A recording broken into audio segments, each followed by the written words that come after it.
В Амгинской детской школе искусств прошла презентация двух книг Олега Сидорова. Одна из книг «Они основали республику» посвящена столетию образования СССР. Вторую аудиокнигу «Бай. История Аллах Амма Сире» выпустила Амгинская централизованная библиотека в честь 60-летия Олега Гаврилевича.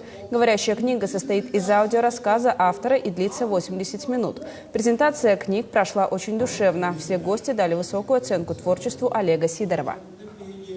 Я стремился показать наших основоположников, в первую очередь Платона Алексеевича Аюнского, Максима Кировича Мосова и Сидора Никифоровича Барахова и их соратников, но в то же время они ведь основывались на достижениях, на идеях предыдущей интеллигенции во главе Василием Васильевичем Никифоровым Кулюмнюрем,